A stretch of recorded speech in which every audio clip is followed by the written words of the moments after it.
Hello, and my name is Pete Rushmer, and I'm your host today of A Half Dozen Things podcast. A Half Dozen Things is a podcast for business owners just like you. Whether you're an underdog hungry for success, or you're already smashing it but want to continue to level up, we are here each week for you to get insight and learning from the very best in the business. No fluff, no BS, and no self-proclaimed gurus talking about how easy business or life is. Hello and welcome to today's LinkedIn and Facebook Live around onboarding excellence and how to give a great new team member induction. So this is something that I think is absolutely vital when it comes to recruiting new people into your business, and it's something that I see requires some level of support and development for some of Flagship Partners' existing clients, and it's something that we help support them with to make sure that they have a fantastic experience. So thank you, Harry, for popping by. Afternoon, how are you? I hope you're keeping well too. Appreciate you popping in. Hi, Sally. Good to see you. Good to see you yesterday as well. Thank you for popping by. Cool. So onboarding excellence is an absolutely vital part of making sure that the experience of joining your team and your business is vital. So this video is going to be useful for anyone who's people manager, anyone who owns or runs their own business, and anyone that's involved in that sort of recruitment and onboarding process. It's a vital part of making sure, no, Johnny, you haven't missed it yet. I'm just starting, mate. I'm just getting cracking. Onboarding excellence is absolutely vital that, we make sure we stay on track. I'm going to ignore the comments now because otherwise it's putting me right off track. So one of the things that I pick up with many of our clients when we go and speak to them and when we help support them is that this isn't about induction day success, right? So an onboarding process starts both before a member of staff joins your business and also continues for, I believe it takes around 6 months for somebody to start to really get their feet under the table into a role and be able to be held accountable for the fulfilling the role requirements. And sometimes it really depends on the role itself, which I think is vital to say, because many of our clients obviously employ drivers, right? So I'll come to those types of roles later. So this is going to be a very generalized discussion around how to onboard people, because obviously different roles will have really specific requirements, but this is just overall best practice for you and your business, and maybe things to think about. And some of these things you'll probably or potentially already be doing, and some of them are things you may be able to do a bit better.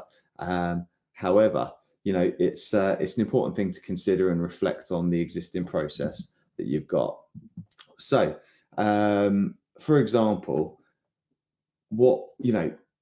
with regards starting somebody, the first thing is safety. So safety is absolutely paramount. One of the things that comes to mind is that many people will look to bombard people with safety information, particularly if they've got a role around, mechanical or driving or a high risk role in a warehouse or something like that. And we tend to just focus on getting somebody into the business and getting those boxes ticked for safety, right? So they come in and they just, you've got this form to fill out and we just bombard them. Here's the fire exits. Here's where the toilets are. That's all important stuff. But then actually we get into like the fundamentals of the safety of the role as well, getting risk assessments signed off, those kinds of things. And actually, is that vital initially? Are you pairing that person up with somebody who's going to help support them? And are you going to, get them through the business in that sense? Is there a requirement for actually bombarding all of that information straight away? The statistics around training are that actually a training delivery, only about 10% is actually going to be withheld for the next 2 weeks. So if you bombard somebody on day one, that their knowledge retention is going to be, not as good as you would hope it to be. So I think it's important to realize that actually the onboarding process is a longer process than just sort of day one. So this isn't induction day success, right? So before someone starts, have you shared all of the information that you need with them? Have they got all of their requirements ready? Do they know what uniform to wear? Do they know where they're going and who they're reporting to when they start? Absolutely vital pieces of information, a welcome letter, and helping people make sure that they feel comfortable, they know where they're going, on who to speak to and who to ask for. And then when people come into the business, there's sort of six key areas that I think are really important to focus on. And the thing is the first one is making sure there's time to understand the business itself. So we need to give a new team member plenty of context as part of their onboarding process. So do you have a process for helping someone understand how your business operates, who all the different team members are within the business and how it's structured? How are things done around here, and what are the expectations around the culture, the vision and the values, and how does their role specifically fit into achieving that vision and values? So I think it's really, really important to sort of get back to the basics and help someone understand how their role sort of functions, and making sure they meet, usually many businesses are great at introducing people and it's just a hi, etc., etc.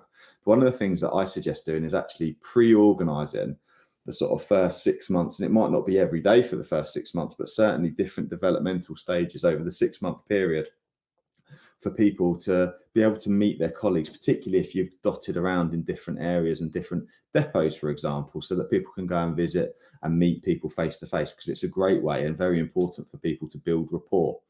Okay, so the first thing is about taking that time to understand the business and the vision and values, and if possible, wherever possible, is to help support that by senior management being involved at some part during that onboarding process.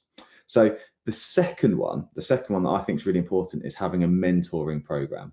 And this is something which a lot of companies miss, and that it's a great opportunity through mentoring, because what it does is your existing team members, you can help involve them as well. They get some development. They may not necessarily be managers or supervisors. They might be looking to develop their skills. So a great opportunity is offering that official mentoring program, where new team members can come into the business and there's somebody they can speak to that isn't their line manager, isn't their supervisor, and isn't someone directly related with their performance and how they're doing, but essentially is somebody who can offer a support, a listening ear, and say, this is how these work, this is how that works. And it might be one or two people that person does in that job function.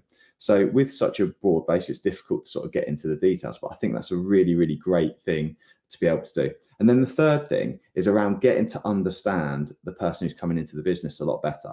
So there's a few tools at Flagship Partners that we use. We look at helping to support people understand what their representational systems are. So one of those things, one of what that is when people learn, they learn in different ways. And I did a live last week around how people learn and learning fundamentals. So one of the things is I would find out initially how people's representational systems works. Are they a visual learner? Are they auditory, kinesthetic, or auditory digital? What's the best way of them learning? And making sure that we support that journey of learning and developing into the role based on their learning preferences. And we also make sure that managers and supervisors are aware of those as well, so we can help make sure that we've got the right resources and understanding to be able to help the person develop. The other is around motivational maps. So maps are a vital part, and I've done podcasts on this before, so if you do want to have a listen to those, I have done. But motivational maps and motivation is a vital part of performance. Okay, so performance, what I call the performance triangle, is you've got the direction of the business at the top, and this is an important part actually of the induction or onboarding process, right? So if you want somebody to perform, you need to show them the governance and the direction of the business, how the business is managed, what the expectations are, what the vision and values are, like I've discussed. One of the other parts of the triangle is the skills element. So we often focus on that as part of an onboarding process anyway, and give people all the skills. And some places will try and cram it all in one day. And I suggest obviously spreading that out. The other vital part of performance is around motivation and energy, and making sure people are properly motivated. Hi, it's Pete from Flagship Partners. We're proud to sponsor a Half Dozen Things podcast. Flagship Partners help their clients become safer, greener, and greater through a range of consultancy and training services. We offer audits through to risk assessments, contracts through to support with managing your culture, all the way from mandatory training through to management training as well. So if you need any support, please do get in touch with Flagship Partners today. One of the things to understand, and I suggest doing, is what's called a motivational map before somebody starts, and it can help you understand how they think, how they see the world around them, and how best to motivate that person to be able to do their best work. And the motivational map is really, really useful to be able to do that. It's something that we offer here at Flagship, and if you're interested to find out more, I'm more than happy to have a chat. But what the motivational map will do is be able to give line managers, if they understand it, a map of how best to engage with that team member and how best to get the best out of them, which is absolutely vital. And also the benefit of that, and the benefit of all of this and having a really great onboarding process, is that the team member themselves feel valued, they feel looked after, they feel like you're trying to understand and support them as well. So really, really useful stuff. The fourth of the six things, is around having a really clear job description and making sure that that is reviewed monthly with the new person, and making sure that the items and the vital parts of it are prioritized so that we make sure the right things are being focused on. So having a really clear job description might sound like absolute basics, but what happens is we have what I call job creep, and that is where people will do the things, they'll do the things they really enjoy and they're good at, and the things that they've been shown and they find easy, and will sometimes ignore the tricky stuff potentially, and they will underdevelop themselves in that area if they're left to it. So it's really important that on a monthly basis we sit down and review the job description, because one of the things that can happen, and I've experienced this before with some of with people that we've worked with, and that is that part of the job gets done, not the whole job. And what happens is because the job description is often only looked at on day one when it gets signed and put into a drawer and forgotten about, is that actually that person is only maybe doing half of the role of the job that they should be doing, and they're not doing everything. And what happens is actually we're not regularly reviewing that, and that person is starting to underperform.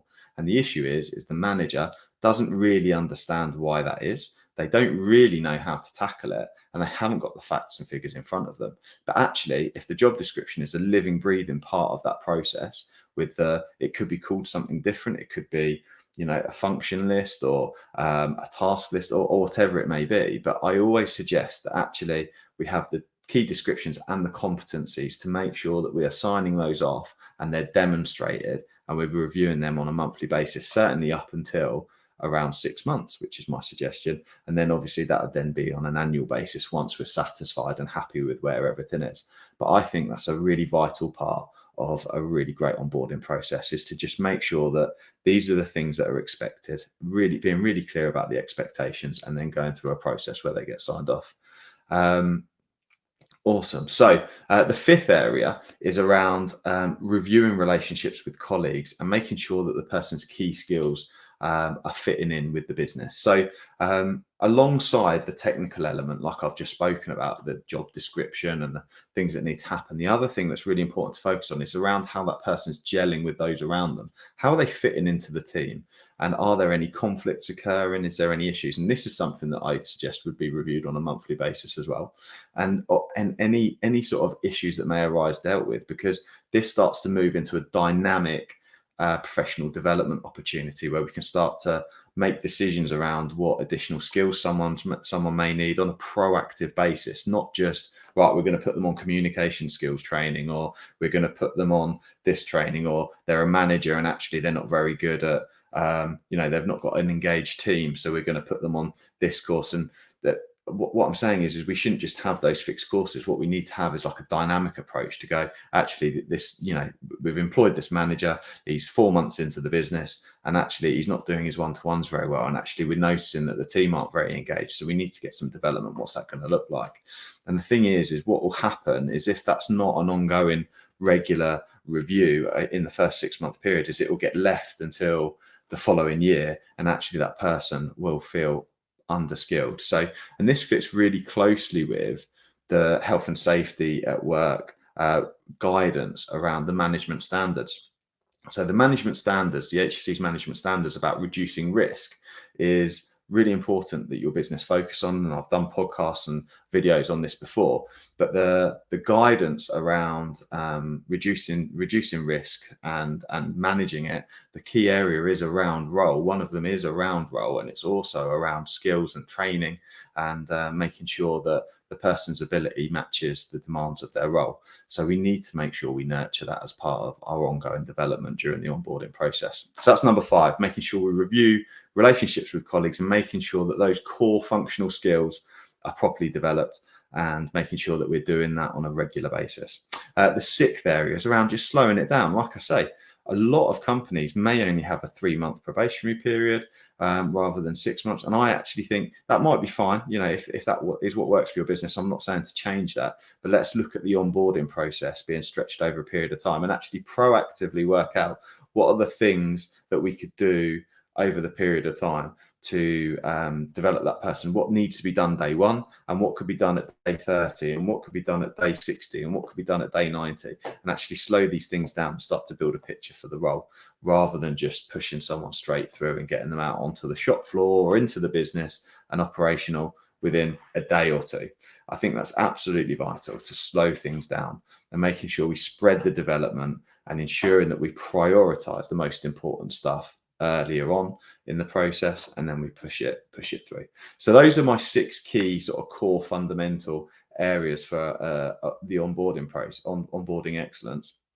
What I would say is safety is a really important and vital part of this, right? So I think we should review, if your business is regularly looking at onboarding people into high safety requirement situations, you need to work out what is it they need to know on day 1, and then what can we satisfy through supervision of that person as they start to get into the business. Because one of the challenges is around safety is we just bombard people and they're not going to retain any of it. And also, I think it shows that you don't really prioritize it as a business. So one of these things is like, how do you want to represent your business with your people when they come and arrive in the business?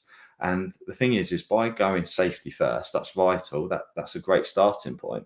But actually, I'm going to bombard you on day 1, and then from day 2 onwards, I don't care anymore.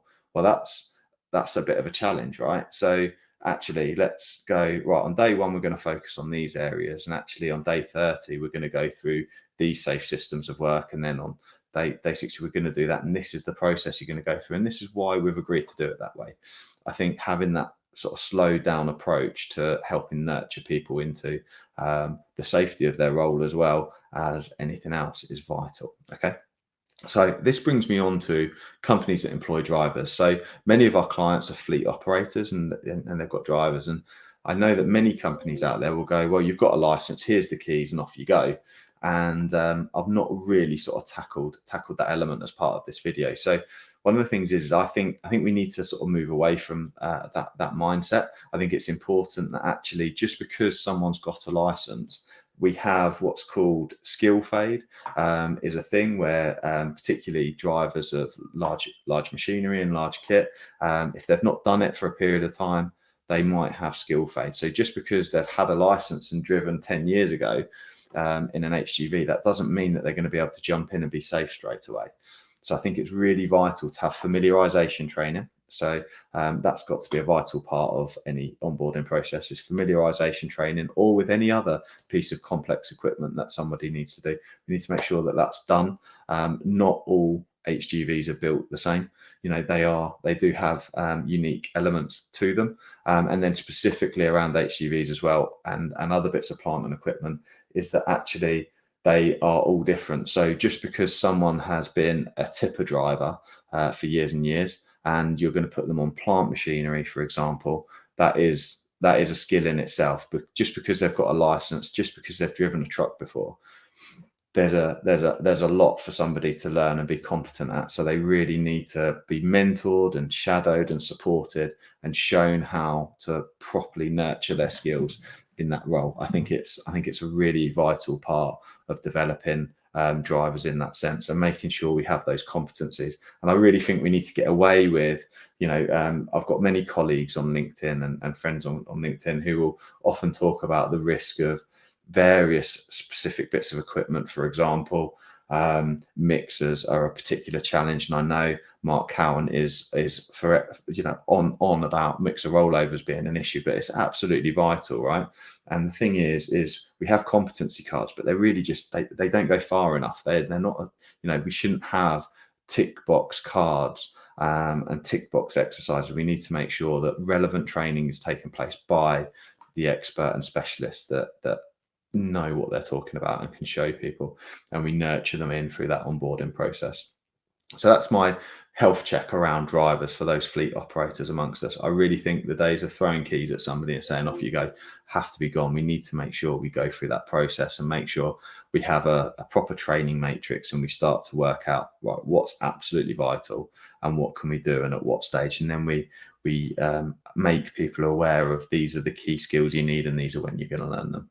So I'm hoping that's been useful. That's gone on a little bit longer than I anticipated, but if you're interested, the Half Dozen Things podcast, I talk much more about professional development and these kinds of areas that I focus on in the flagship business. We do lots of great support for companies around contracts of employment. We can help with this onboarding process. We also help companies with their vision and values. We help create that. We help spread that message. We help with communication skills training, appraisal skills, as well as delivering feedback, which is also a vital part of the onboarding process. Are your managers properly equipped and trained to be able to deliver great feedback and help nurture their team members that are coming in and joining the business? Are they representing you as well as they could be? Anyway, if this has raised any questions for you, please do get in touch with me. I'm Pete Rushmer. Thank you very much for listening, and I will see you soon. Thank you. I really hope you loved today's episode, and if you did, please make sure you subscribe and listen out for future episodes too. Please do share it across your social media channels. We hope to reach more and help more people. If you want to find out more about me, my name's Pete Rushmer. You'll find me across any social media channel and my business, Flagship Partners, and we're your partners in success across your business. Thank you. See you again soon.